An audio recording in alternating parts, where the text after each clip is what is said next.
Left brain versus right brain, जी so इसमें कितना क्लिनिकल ट्रुथ है? आर्ट एंड म्यूजिक लवर्स होते हैं, उनमें हम कहते हैं कि राइट ब्रेन हमारा ज़्यादा डोमिनेंट काम कर रहा है, जबकि left brain is more for learning, language processing. बड़ा ब्रेन इज इक्वल्स टू ज्यादा इंटेलिजेंस। जी सो ब्रेन साइज इंटेलिजेंस को कैसे डिफाइन करते हैं? कहना गलत होगा कि बड़ा ब्रेन तो मतलब बड़ा इंटेलिजेंस, बल्कि जो हमारी न्यूरल कनेक्टिविटी है वो इंपॉर्टेंट डिसाइड करती है हमारा ब्रेन की इंटेलिजेंस को।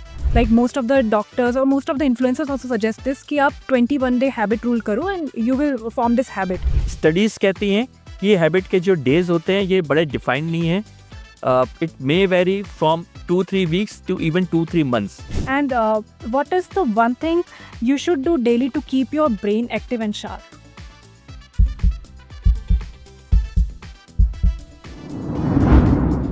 क्या आपने कभी सोचा है कि रोज आपको जो ये हेडेक होता है वो सिर्फ स्ट्रेस नहीं, कुछ और एक मेजर प्रॉब्लम की तरफ भी आपको ले जा सकता है? या जब कभी आपको डिजीनेस फील होती है तो वो एक सिर्फ थकान नहीं, वो आपको एक मेजर प्रॉब्लम भी दिखा सकती है। सो सच ये है कि जब बात ब्रेन की होती है तो एक छोटी सी छोटी चीज भी बड़ी वार्निंग बन सकती है। Welcome to the health book podcast, जहां हेल्थ सिर्फ एक टॉपिक नहीं, एक रियल एंड रिलेटेबल कॉन्वर्जेशन है। और आज हमारे साथ हैं एक ऐसे एक्सपर्ट जो ब्रेन के हर कोने को समझते हैं, from strokes and seizures to migraines, movement disorders and beyond.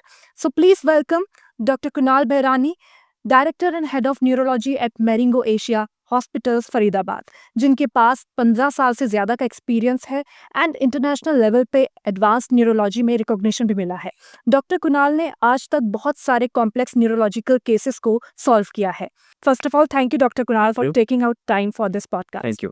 So doctor Behrani, brain को हम सिंपल टर्म्स में कैसे डिफाइन कर सकते हैं? क्या ये सिर्फ एक ऑर्गन है, एक प्रोसेसर है, या कुछ और?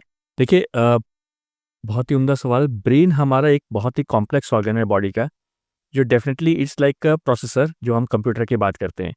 बिकॉज जितने भी हमारे इनपुट्स होते हैं, सराउंडिंग्स, मतलब अगर हम बात करें, हम देख रहे हैं, हम सुन रहे हैं, हम टच कर रहे हैं, सारी की सारी ये जो हमारी सेंसरी इनपुट्स होती हैं वो हमारे ब्रेन के वायर पे जाती हैं, नेटवर्किंग में जाती है। वहाँ पे इंटीग्रेशन होता है, कमांड्स को हम लोग को इंटीग्रेट होता है, एंड देन वो आउटपुट के फॉर्म पे हमें जो हमारा रिएक्शन होता है वो पैदा करती है। सो हम कह सकते हैं डेफिनेटली कि हमारा जो ब्रेन है it's works like a processor unit, but बहुत सिंपल नहीं है, it's very complex organ. Because हमारे अंदर इतने नेटवर्क्स हैं कि छोटी से छोटी चीज़, बड़ी से बड़ी टास्किंग, वो हमेशा हमारे ब्रेन के नेटवर्क्स को उलझाए रखती है। Understood. And coming to the point that कि ब्रेन को हम कमांड सेंटर भी कहते जी हैं, तो क्या ब्रेन हमारे इमोशन और फिजिकल रिस्पॉन्सेज दोनों को इक्वली कंट्रोल करता है? यस।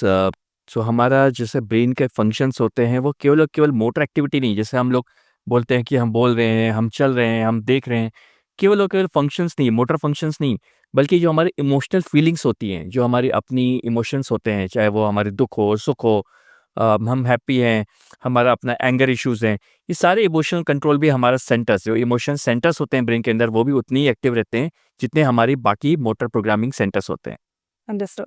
और ये सच है कि अलग अलग टाइप्स के ब्रेन होते हैं? देखिए अलग अलग टाइप्स के ब्रेन तो मैं नहीं कहूँगा कि अलग अलग टाइप्स के ब्रेन होते हैं, बट हाँ ये ज़रूर है कि अगर हम मोटा मोटा बात करें ब्रेन के स्ट्रक्चर्स को, तो यूजुअली हम लोग 3 तरह के बोलते हैं। सेरेब्रम होता है हमारा, जो आगे का पार्ट ऑफ ब्रेन होता है, पीछे होता है जिसको हम सेरिबेलम कहते हैं, एक important part of the brain होता है जिसको हम ब्रेन स्टेम कहते हैं। तो ये 3 important part of the brain होते हैं। हाँ, कुछ लोगों में डेफिनेटली लोग लोग एक एक मिथ है लोगों को, राइट ब्रेन लेफ्ट ब्रेन, ये ऐसे मिथ है लोगों के बीच। लेकिन अगर हम बात करें तो मेनली 3 स्ट्रक्चर्स में हम डिवाइड करते हैं: cerebrum, cerebellum and brain stem. And even identical twins में भी सेम ब्रेन नहीं होते हैं? चाहे वो आइडेंटिकल ट्विंस क्यों ना हो, अगर मैं बात करूं तो ब्रेन इसलिए नहीं होते, समानता इसलिए नहीं हो पाते, बिकॉज कुछ जेनेटिक वेरिएशंस होती हैं, तब भी एनवायरमेंटल इन्फ्लुएंस बहुत ज़्यादा होता है। क्योंकि केवल और केवल हमारा जो ब्रेन का डेवलपमेंट है, या ब्रेन की जो हमारी स्ट्रक्चर्स हैं, केवल और केवल इस पे नहीं डिपेंड कर रहे हैं कि हमारी जेनेटिक मेकअप कैसा है, बल्कि हमारा जो एनवायरमेंटल इन्फ्लुएंस है, हम जो अपने हमारे सराउंडिंग्स हैं, इसके इन्फ्लुएंस से भी बहुत ज़्यादा ब्रेन की नेटवर्किंग में, प्रोसेसिंग में चेंजेस आते हैं। तो इवन आइडेंटिकल ट्विंस में भी ब्रेन की समानता एक जैसी नहीं होती। सो मैं चाहूंगी कि डॉक्टर कुणाल आप एक बार हमारे व्यूअर्स को बताएं कि जी ब्रेन में थॉट्स और इमोशंस कैसे बनते हैं इन सिंपल लैंग्वेज। देखिए, थॉट्स और इमोशंस दो थोड़े सा अलग अलग डिफरेंट तरीके की चीज़ें होती हैं। जब हम थॉट्स की बात करते हैं, तो जैसे मैंने स्टार्टिंग में बताया कि जो हमारे सेंसरी इनपुट्स होते हैं, जैसे हम देख रहे हैं, हम सुन रहे हैं, 5 सेंसरी इनपुट्स हम बात करते हैं, टच है, स्मेल है, हम लोग सुनते हैं, देखते हैं, महसूस करते हैं। ये सारे के सारे सेंसरी इनपुट्स जब हमारे ब्रेन के अंदर जाते हैं, तो वहाँ पे हमारा एक थॉट फॉर्मेशन होती है। तो हम उसको रिएक्ट करते हैं कि हम अगर देख रहे हैं तो हमारा क्या रिएक्शन है, दैट इज़ हमारी थॉट प्रोसेसिंग होती है। जहाँ तक हम बात करें इमोशंस की, हमारे इमोशनल सेंटर्स होते हैं ब्रेन के अंदर, जिसको हम लोग एमिग्डाला कहते हैं। सो ये इमोशनल सेंटर्स रहते हैं, कुछ और सेंटर्स होते हैं इमोशन सेंटर्स, जिसको हम हिप्पोकैम्पस भी कहते हैं। तो ये ऐसे सेंटर्स होते हैं जो इमोशंस को कंट्रोल करते हैं। तो डेफिनेटली वो अलग नेटवर्क है। थॉट्स एंड इमोशंस इसीलिए हम लोग कहते हैं कि दो अलग-अलग तरीके हैं, लेकिन आपस में इंटरकनेक्टेड है। तो ये नहीं कहूँगा कि एकदम अलग है, इंटरकनेक्टेड है, लेकिन हाँ, दोनों की फॉर्मेशन अलग-अलग होती है। एंड एक बहुत पॉपुलर मिथ है डॉक्टर कुणाल जी। कि हम सिर्फ 10% ब्रेन को यूज करते हैं, और हॉलीवुड मूवीज जैसे लूसी और लिमिटलेस ने इस हाइप को और क्रिएट करा, इस मिथ को और बढ़ावा दिया। जी। तो आपके हिसाब से क्या ये बात साइंटिफिकली बैकिंग में है या सिर्फ एक एंटरटेनिंग फिक्शन है? देखिए मैं इसको मोर ऑफ फिक्शन ही कहूँगा, बिकॉज़ फैक्ट्स हमारे यही कहते हैं, जो हमारे रिसर्च हैं वो हमें यही कहते हैं कि हमारा जो ब्रेन है वो केवल और केवल हम 10% यूज़ नहीं कर रहे हैं, बल्कि एवरी टाइम हम लोग कंप्लीट उसको यूज़ कर रहे हैं। सो चाहे वो हमारा राइट ब्रेन हो, चाहे लेफ्ट ब्रेन हो, सो हर पार्ट ऑफ द ब्रेन हमारा बहुत ही इक्वली इंपॉर्टेंट होता है। सो एग्जाम्पल के तौर पे हम जब स्ट्रोक कहते हैं, बहुत कॉमनली हम लोग पैरालिसिस की बात सुनते हैं, हम लोग ट्रीट करते हैं। तो पैरालिसिस में हम लोग यही चीज़ कहते हैं, एक छोटा से छोटा पार्ट ऑफ द ब्रेन में भी अगर कहीं पे प्रॉब्लम होती है, डैमेज होता है, तो उससे ब्रेन के फंक्शन को इफेक्ट होता है। एग्जाम्पल के तौर पे कुछ पार्ट ऑफ द ब्रेन में अगर इफेक्ट होगा तो कमजोरी आ जाएगी, कुछ में मेमोरी की प्रॉब्लम होती है, कुछ में दिखने की प्रॉब्लम होती है। ये बड़ा ही एक मिथ है लोगों के बीच कि हम केवल और केवल 10% of the brain he use करते हैं, बल्कि फैक्ट ये है कि हम कंप्लीट ब्रेन को यूज करते हैं थ्रू आउट द टाइम, चाहे वो हम जगे हुए हैं, चाहे वो हम सो रहे हैं। एंड एक एक हमने और मिथ सुना है कि left brain versus right brain. जी। सो इसमें कितना क्लिनिकल ट्रुथ है? देखिए अगेन ये एक बहुत बड़ा मिथ है, right brain left brain, because अक्सर लोग का हम सुनते हैं कि ये राइट ब्रेन ही पर्सन है, लेफ्ट ब्रेन ही पर्सन है। सो अगर मैं बात करूं राइट ब्रेन लेफ्ट ब्रेन में, यस डेफिनेटली हमारा राइट ब्रेन जो है उसके कुछ स्पेसिफिक फंक्शंस हैं, जैसे वो स्पेशल प्रोसेसिंग करता है। राइट ब्रेनी वाले जो होते हैं वो थोड़े से जब फंक्शंस होते हैं वो क्यूरियस होते हैं, इंट्यूटिव होते हैं।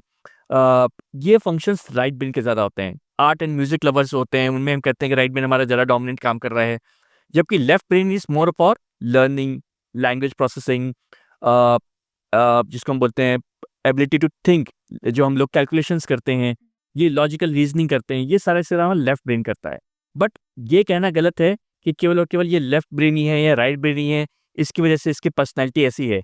बल्कि फैक्ट ये है कि चाहे वो राइट ब्रेन हो चाहे लेफ्ट ब्रेन हो, दोनों का इक्वल यूज हो रहा है, और दोनों ही ब्रेन आपस में कनेक्टेड हैं थ्रू द वाइट ट्रैक्स, जिसको हम लोग कॉर्पस कैलोसम कहते हैं। दोनों ही ब्रेन के फंक्शंस आपस में कनेक्टेड होते हैं। एंड एक और मिथ है like brain size versus intelligence. जी। अक्सर लोग ये सोचते हैं कि बड़ा ब्रेन इज इक्वल्स टू ज्यादा इंटेलिजेंस। जी। सो ब्रेन साइज इंटेलिजेंस को कैसे डिफाइन करता है? नहीं, so again brain size intelligence में बहुत दूर-दूर तक कोई मैं कहूँगा कनेक्शंस नहीं है, क्योंकि हम लोग ये भी देखते हैं कि चाहे वो जैसे हम लोग अपने ह्यूमन बीइंग्स हैं, हम लोग ह्यूमन बीइंग्स के ठीक है, हमारा एक ब्रेन का वेट है 1.3 केजी, ठीक है, 3 पाउंड्स जिसको हम कहते हैं।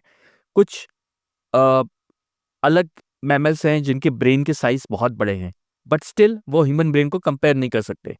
तो ये कहना कि जितना बड़ा दिमाग का साइज़ है, उतनी बड़ी हमारी इंटेलिजेंस होगी, ये गलत होता है। बिकॉज़ हमारे अंदर के जो न्यूरल कनेक्शंस होते हैं, वही सबसे इम्पोर्टेंट है हमारी इंटेलिजेंस को लेके। तो हमारे ह्यूमन्स को एक गिफ्टेड है कि हमारे के अंदर ब्रेन के अंदर जो न्यूरल कनेक्शंस हैं, वो इतने ज़्यादा हैं कि उसकी वजह से हमारा जो इंटेलिजेंस लेवल्स है, वो बहुत बेटर है compare to other traits.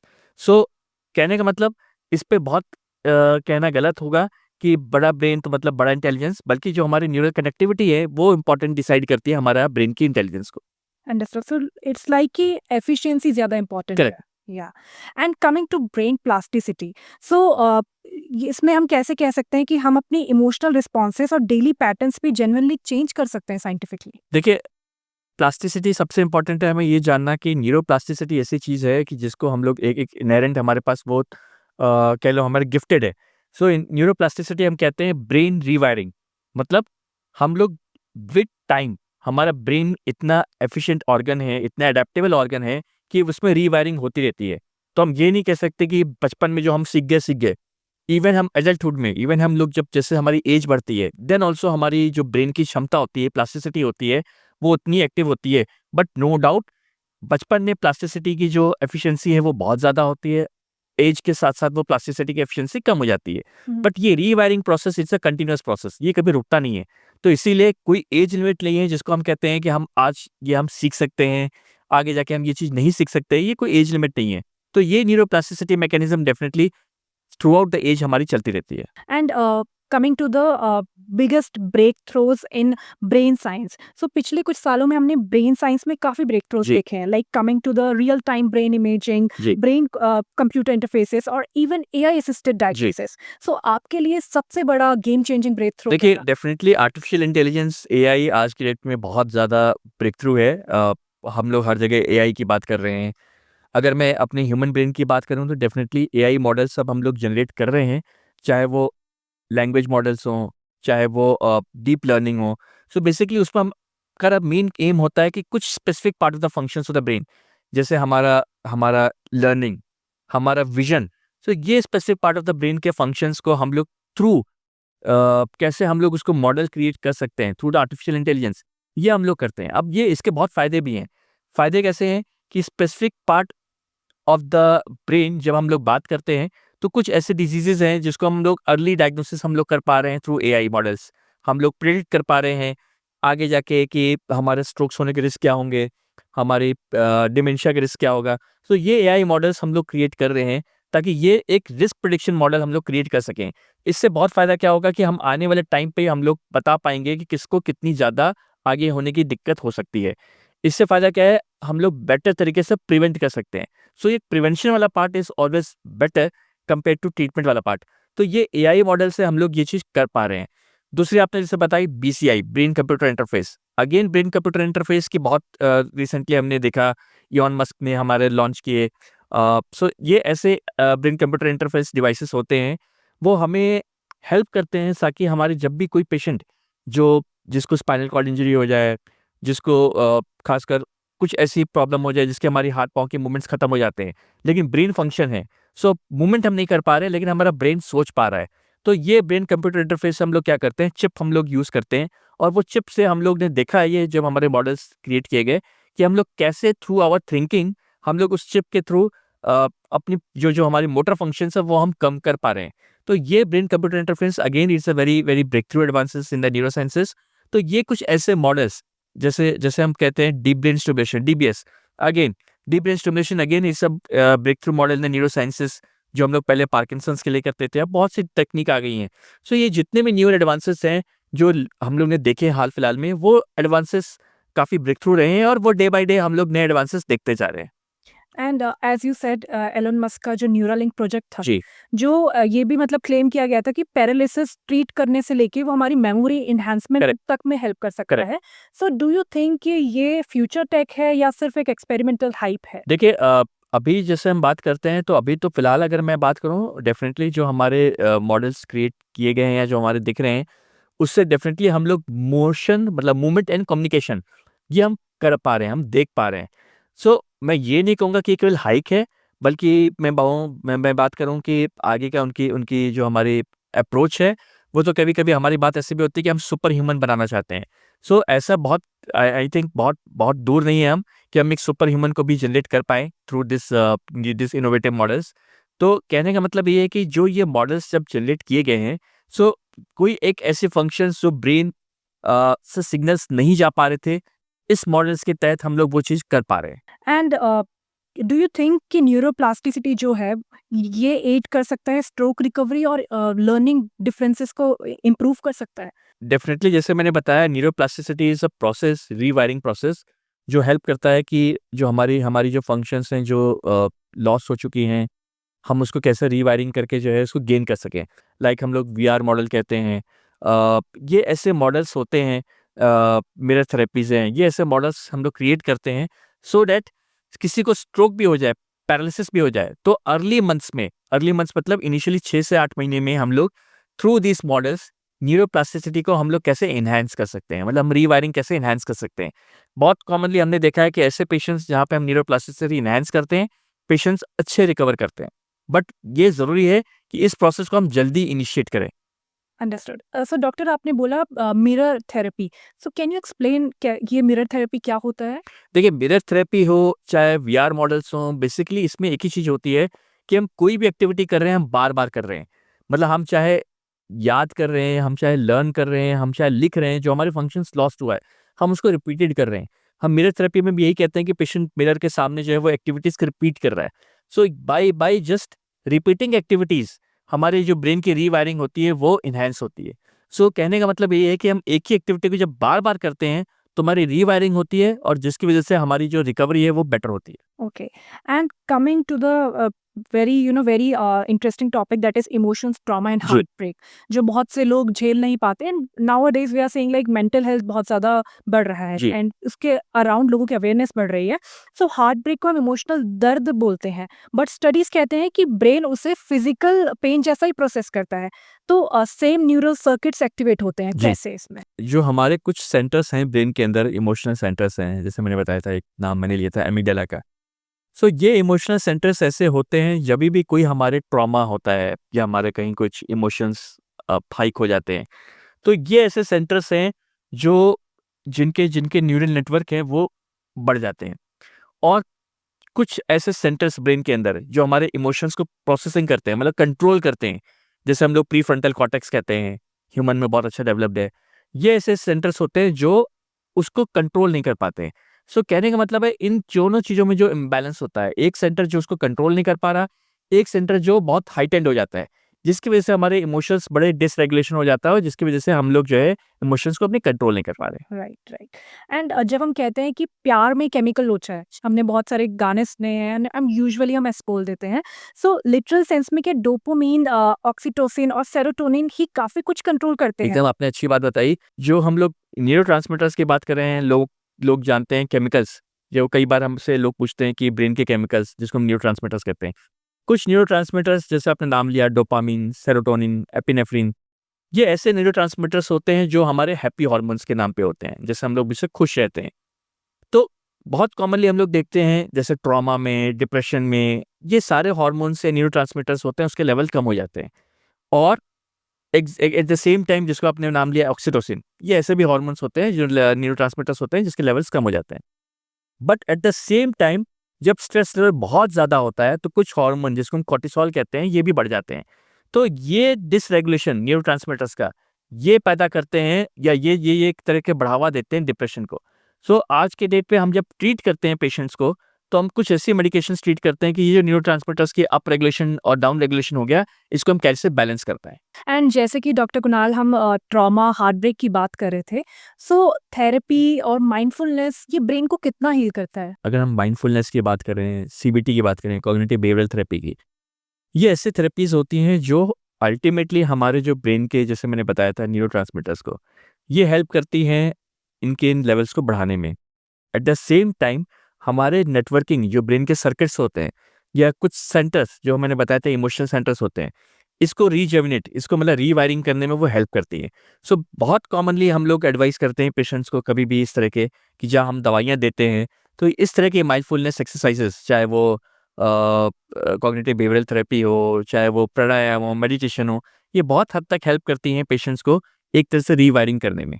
And हमने ये भी देखा है कि जो ब्रेन है वो हमारी डेली प्रोडक्टिविटी और फोकस पर पूरा कंट्रोल करता जी। है। तो हमारे थॉट पैटर्न्स और डिसीजन मेकिंग में ब्रेन का कितना रोल होता है? जो हमारी थॉट प्रोसेसिंग है, डिसीजन मेकिंग है, ये बहुत कॉमनली हम लोग देखते हैं कि जब भी हम लोगों को कुछ सोचना होता है या हमारा जो रिएक्शन होता है, ये केवल और केवल ऐसा नहीं होता कि हमने कोई हमने सामने कोई चीज़ देखी उसका हमारा इमीडिएट रिएक्शन हो। सो अल्टीमेटली क्या होता है कि कभी भी हमारा थॉट्स ऐसे होते हैं कि ब्रेन में सिग्नल जा रहे हैं, जो हमारी स्टोर्ड मेमोरीज होती हैं, जो हमारी लर्न थिंग्स होती हैं, जो हमारी पास्ट एक्सपीरियंसेस होते हैं, आपस में वो एक तरह से दोनों इंटीग्रेट करते हैं। आपस में जैसे हमने कहा ना कि कोई थॉट हमारे पास आया, तो हमारे पास्ट एक्सपीरियंस क्या कहता है उस थॉट को लेके, तो आपस में दोनों लोग मिलते हैं, समझते हैं, देन हमारा रिएक्शन पैदा होता है।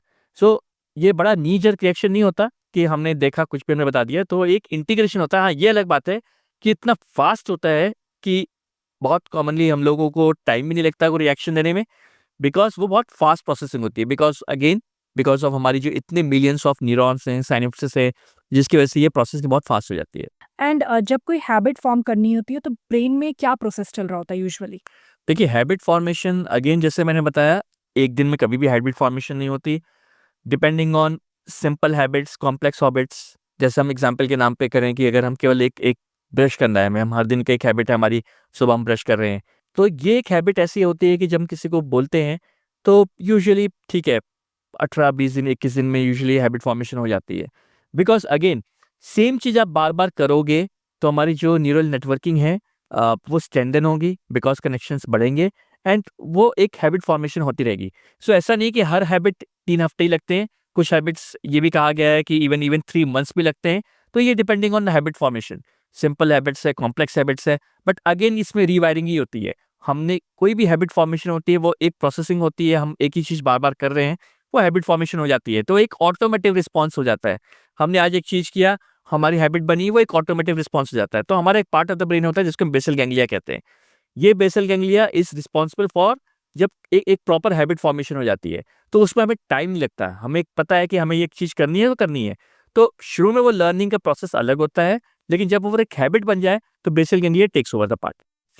एज यू सेड, ड्यूरेशन की बात हम कर रहे हैं हैबिट फॉर्मेशन की, सो एक 21 डे हैबिट रूल बहुत ज़्यादा वायरल है। जी like most of the doctors और most of the influencers also suggest this कि आप 21 डे हैबिट रूल करो and you will form this habit. जी सो इज दिस ट्रू? क्या इसमें कोई साइंटिफिक? नहीं, सो ये भी एक मिथ है, इसमें साइंटिफिक कोई बेसिस नहीं है। जैसे मैंने बताया एक सिंपल हैबिट में ठीक है हमें 3 वीक्स लगते हैं, बट स्टडीज कहती हैं कि ये हैबिट के जो डेज होते हैं ये बड़े डिफाइंड नहीं है। It may very from 2-3 weeks to even 2-3 months. तो ये कहीं भी ऐसा नहीं है कि हर हैबिट 3 वीक्स में ही फॉलो हो जाती है। डिपेंडिंग ऑन सिंपल हैबिट्स हैं, कॉम्प्लेक्स हैबिट्स हैं, डिपेंडिंग ऑन ये इतना वेरिएशन होता है। एंड डॉक्टर कुणाल, एक जब हमारी कोई बुरी आदतें होती हैं जी, तो हम उन बुरी आदतों को बहुत इजीली नहीं छोड़ पाते और बहुत मुश्किल होता है एक नई हैबिट को फॉर्म फॉर्म करना। करना करेक्ट। तो व्हाई इज दिस हैपन? देखिए बिकॉज बुरी हैबिट्स को फॉर्म छोड़ने में इसलिए मुश्किल होती है क्योंकि कभी भी आपने देखा होगा, कभी भी हमारे पास कोई स्ट्रेस फैक्टर या कोई ऐसी चीज़ें आती हैं तो हमारी वो बुरी हैबिट हमेशा सामने आ जाती है। बिकॉज हमारा जो एक अपने सेंटर्स होते हैं, फियर सेंटर होता है जिसको हम एग्जिला कहते हैं, तो यूजुअली कभी भी इस तरह की हैबिट्स कोई हमारे पास ओकेजन्स या कोई कोई हमारे पास इस तरह के स्ट्रेस फैक्टर्स आते हैं सामने, तो वो सेंटर बड़ा एक्टिवेट हो जाता है। उसके एक्टिवेशन होने से जो हमारे न्यूरोट्रांसमीटर्स रिलीज होते हैं वो होने लगते हैं, हमारा वो नेटवर्किंग होती है वो फायरिंग होने लगती है।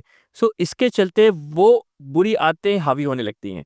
इसीलिए कभी भी हम कहते हैं कि बुरी आदतों को छुड़ाना बड़ा टफ है, because again it's a complex process, क्योंकि कुछ ऐसे सेंटर्स हैं वो बहुत ही इजीली अप रेगुलेट हो जाते हैं, मतलब हावी हो जाते हैं। उसको छुड़ाने के लिए to make new habits, new positive habits, time लगता है। हमें कुछ हमारा जो फ्रंटल कॉर्टेक्स है, प्रीफ्रंटल कॉर्टेक्स है, उसको हमें इमोशनल वो चैलेंज करता है अपने को। फिर वो जो हमारे फियर सेंटर्स हैं उसको कोशिश करता है सप्रेस करने की।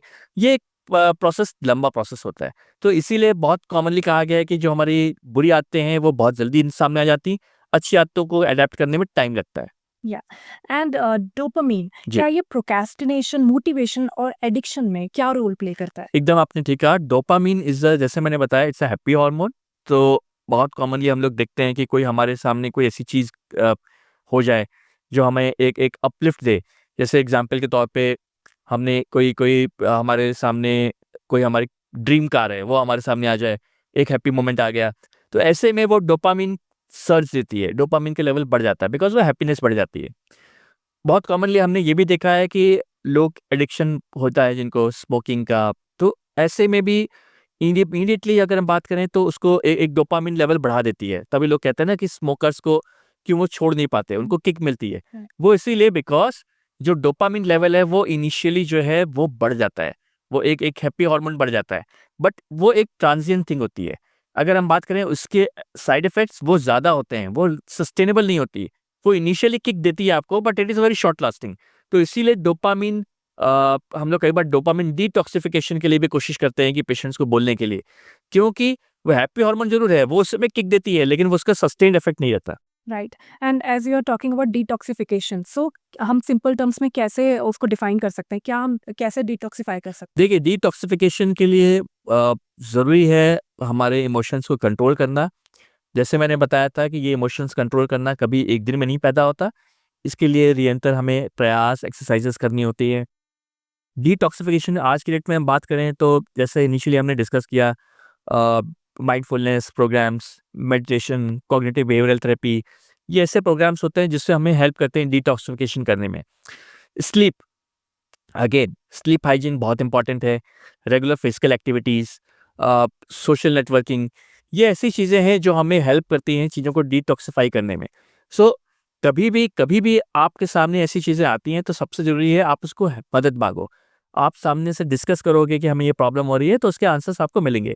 जितना हमने कहा ना, आज के डेट में सोशल नेटवर्किंग जितनी बेटर होगी, आप लोगों से मिलोगे, बात करोगे, वो आपके लिए बहुत हेल्पफुल होगी। अगर आज की डेट में हम बात करें, लोग फ़ोन पे लगे हैं, व्हाट्सएप पे हैं, तो वो हमारी नेटवर्किंग नहीं कहती है। हमारी नेटवर्किंग कहती है जिससे हम लोग बातें कर रहे हैं।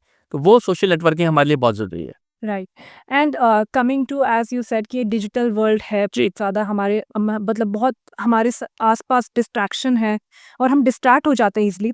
ऐसे में हम कैसे अपने ब्रेन का फोकस बढ़ा सकते हैं? देखिए, ब्रेन का फ़ोकस बढ़ाने के लिए अगेन बहुत सी टेक्निक्स होती हैं। जैसे एक एक आपने सुना होगा, पोमोडोरो टेक्निक होती है।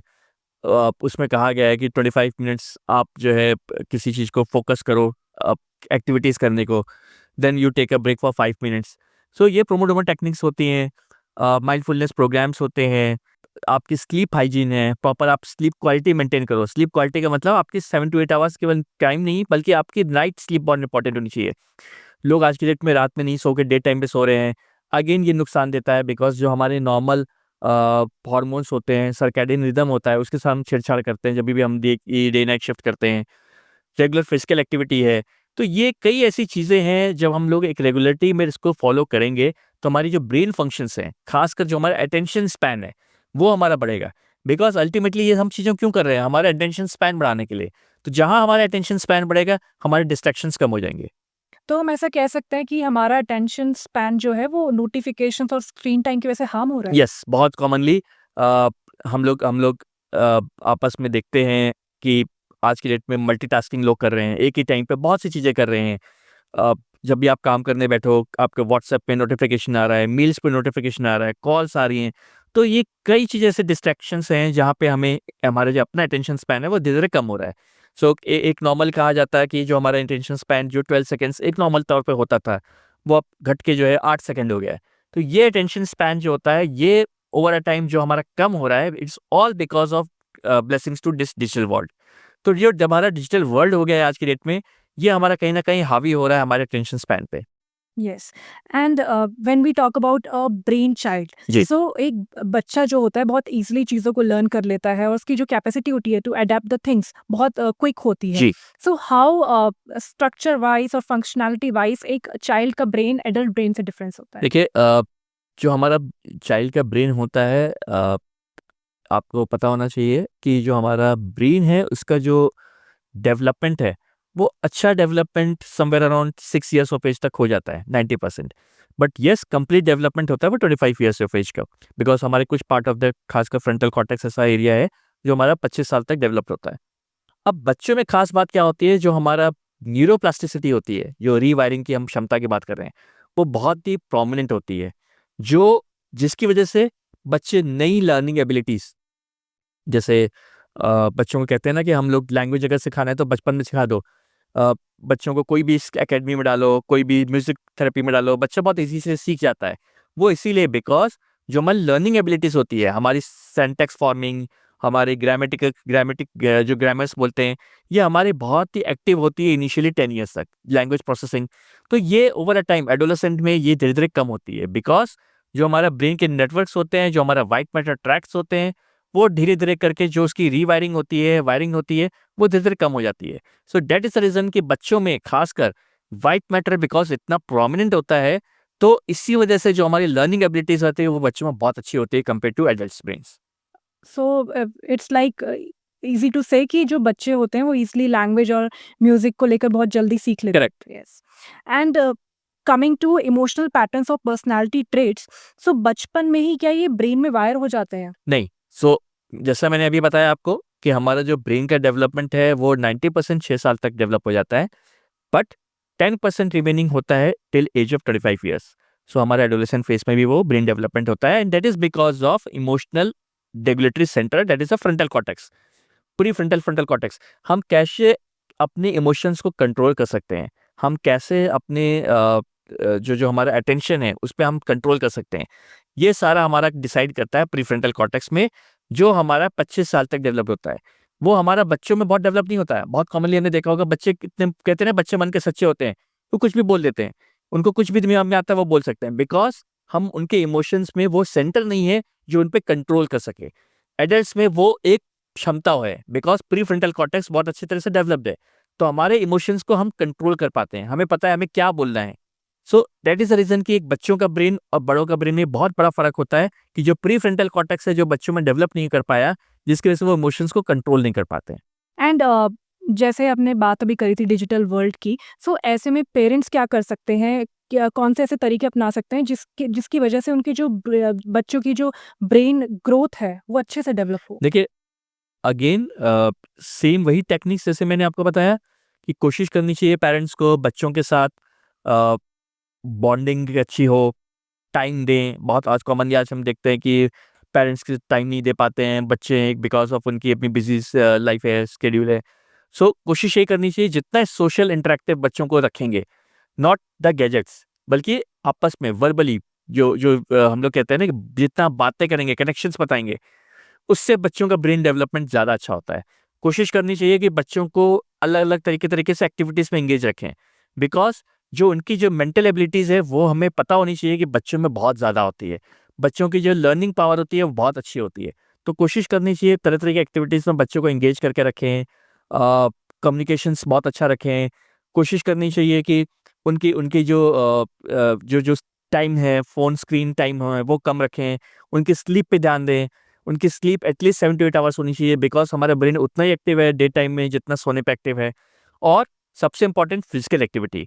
तो ये कई ऐसी चीज़ें हैं जिसको अगर हम ध्यान रखें, तो हमारी ब्रेन के जो डेवलपमेंट है बच्चों में वो बहुत अच्छे तरीके से हो पाता है कंपेयर टू एडल्ट्स में। यस, एंड जैसा कि आपने कहा डॉक्टर कुणाल कि ये बच्चों में एडिक्शन हो चुका है, जी, एंड मैंने भी अपने सराउंडिंग्स में देखा है, लाइक अपने रिलेटिव्स को, सो वो छोटे-छोटे बच्चे फ़ोन लेके इंस्टाग्राम चला रहे हैं, फेसबुक चला रहे हैं, they don't know the meaning, जी, वो प्लेटफ़ॉर्म्स का उनको मतलब ही जी। नहीं पता। तो वो बच्चे जो इतने एडिक्टेड हो चुके हैं फ़ोन के लिए, तो उन पेरेंट्स को क्या इमीडिएट स्टेप लेना चाहिए? देखिए, उनको सबसे इम्पोर्टेंट पता होना चाहिए कि इन चीज़ों से हमने अपना अटेंशन स्पैन कम कर पा रहे हैं। बच्चे वो अटेंटिव नहीं है। आपने हाल-फिलहाल में देखा होगा, लोगों से सुना होगा, एडीएचडी केस हैं, वो बढ़ रहे हैं। ये सब क्यों हो रहे हैं? बिकॉज़ बच्चों के अटेंशन स्पैन कम हो रहे हैं।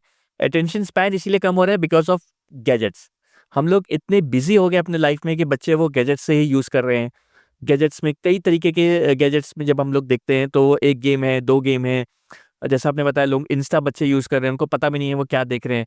तो बहुत ऐसी चीज़ें हैं कि जो लोगों का जो लोग जब आप फ़ोन पकड़ा तो देते हैं, लेकिन उसका हार्मफुल साइड इफ़ेक्ट्स उनको नहीं पता होता है। हमारी जो ब्रेन की अपने फंक्शंस हैं, वो प्रॉपर तरीके से बच्चों में हो नहीं पा रही है, जो होने की हो सकती है। ये जो इतनी क्षमता है। सो मैं हमेशा यही एडवाइस करता हूँ पेरेंट्स को, कि कोशिश यही करनी चाहिए कि स्क्रीन टाइम बच्चों का कम से कम रखें। कोशिश करें जितना वो बच्चों के साथ इंटरैक्ट करें, बच्चों से मिलें, बात करें, वो ज़्यादा बेटर होता है। And what is the one thing you should do daily to keep your brain active and sharp? सबसे इम्पोर्टेंट, सबको मैं यही कहता हूँ कि at least 5 to 10 minutes of mindfulness programme, चाहे वो मेडिटेशन हो, प्राणायाम हो, वो ज़रूर करना चाहिए, बिकॉज़ उस टाइम पे केवल आपकी बॉडी और आपकी ब्रीदिंग एक्सरसाइज ये होती है और बाकी डिस्ट्रैक्शंस नहीं होते हैं। कोशिश करना है 15 to 20 minutes walking, physical activity ज़रूर ध्यान दें, क्योंकि हम लोग हर किसी को नहीं कहते हैं कि आप जिम जाओ, फिजिकल एक्टिविटी, बट लेकिन simple walking is sufficient enough. तो ये 20 मिनट्स की डेली फिजिकल एक्टिविटी ज़रूर होनी चाहिए। एंड एक ऐसा ब्रेन फैक्ट जो लोग बिलीव नहीं करते जब तक आप उन्हें एक्सप्लेन ही नहीं करते। लोगों को पता नहीं है कि हमारा ब्रेन कितना कितना कॉम्प्लेक्स ऑर्गन है। एग्जाम्पल के तौर पे एक दाने के समान ग्रेन सैंड बोलते हैं, उनमें भी ब्रेन का टिश्यू में 1 लाख न्यूरॉन्स हैं और बिलियंस ऑफ साइनेप्सिस हैं। तो लोगों को पता ही नहीं है कि ब्रेन हमारा इतना कॉम्प्लेक्स ऑर्गन है। एंड मेंटल हेल्थ पे एक ऐसा थॉट जो आप हमारे लिसनर्स और ऑडियंस के मन में प्लांट करना चाहते हैं? देखिए, सबसे इम्पोर्टेंट है, मैं सबको यही बोलता हूँ, कि जितना हमारा फिजिकल स्ट्रेंथ या फिजिकल एक्टिविटी हमारी इंपॉर्टेंट है, उतनी हमारी मेंटल स्ट्रेंथ इंपॉर्टेंट है। सो कभी भी आपको लगता है कि आप फटीग फील कर रहे हो, आप ड्रेन्ड आउट हो रहे हो, आप कंसंट्रेट नहीं कर पा रहे हो, परफॉर्मेंस गिर रही है, आपकी स्लीप में प्रॉब्लम हो रही है, तो आप मान के चलो दिस इज समथिंग जो एक कहते हैं मेंटल फटीग। यहाँ पे आपको तुरंत हेल्प मांगनी चाहिए अपने आसपास के लोगों से, अपने अपने परिवार वालों से, अगर हो सके तो डॉक्टर से। तो बहुत एग्जाम्पल्स हमने देखे हैं कि जब भी लोगों को इस तरह की प्रॉब्लम्स होती हैं तो लोग हमेशा एक हिच होती है कि नहीं, हमारी सोसाइटी क्या कहेगी हमें कि ये मेंटल इलनेस हो गई है इसको, ये तो डिप्रेशन में चला गया है।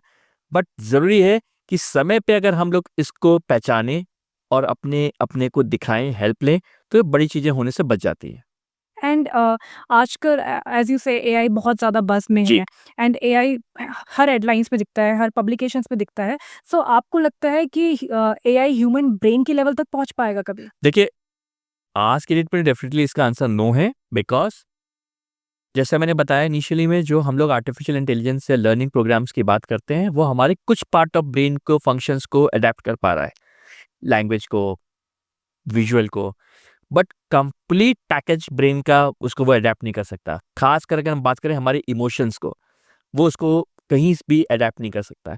सो ये कहना गलत होगा कि AI model completely it will be like a human brain, because हमारा ह्यूमन ब्रेन केवल और केवल हमारी प्रोग्रामिंग ही नहीं बल्कि हमारे इमोशंस पे कंट्रोल करता है।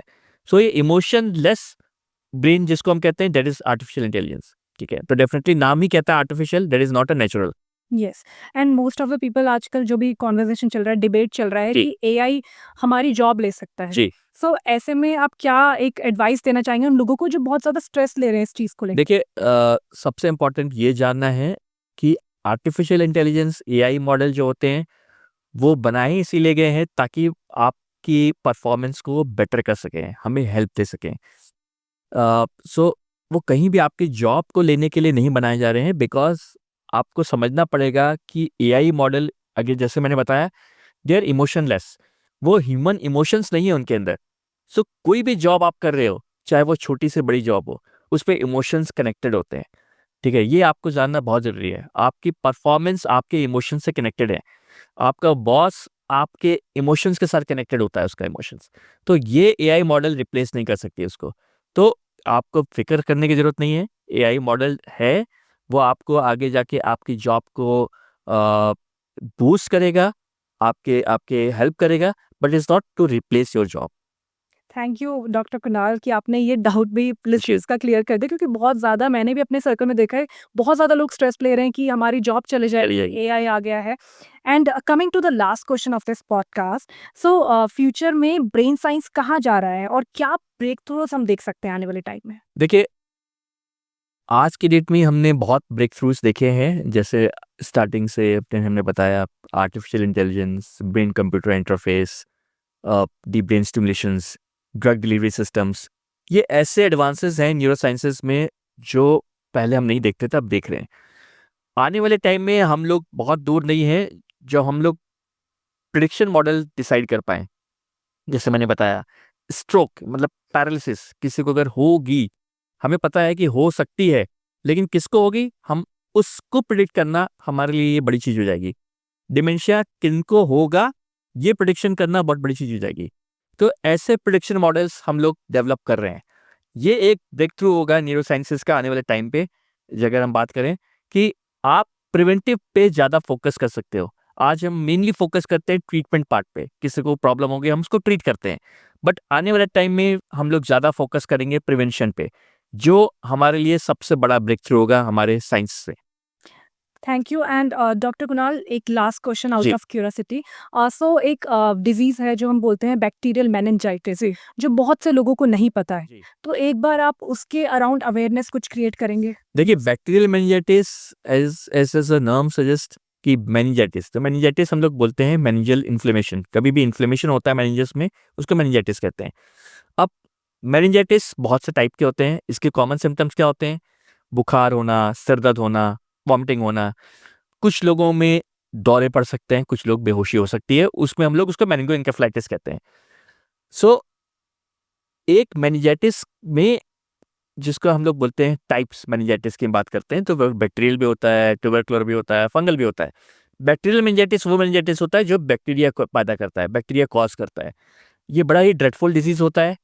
टाइमली डायग्नोस करना बहुत इंपॉर्टेंट होता है, ताकि अगर हम टाइमली इसको डायग्नोस करके ट्रीट नहीं करें तो वो कई बार वो हमारे जानलेवा भी हो सकता है। इंपॉर्टेंट मैसेज मैं ये देना चाहूँगा बैक्टीरियल मेनिंजाइटिस में कि सिर दर्द कभी भी किसी को होता है, अगर वो बुखार के साथ हो रहा है, तो हमेशा कोशिश करनी चाहिए तुरंत डॉक्टर से कंसल्ट करें, ताकि वो एक साइन सिम्पटम हो सकता है बैक्टीरियल मेनिंजाइटिस का।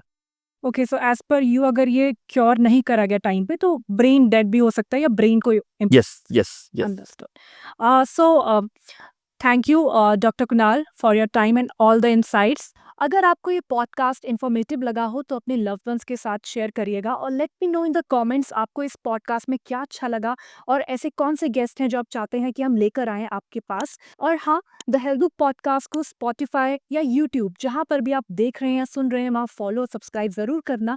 This is Kavya Sharma. मिलते हैं नेक्स्ट एपिसोड में, तब तक के लिए stay curious, stay kind and stay healthy.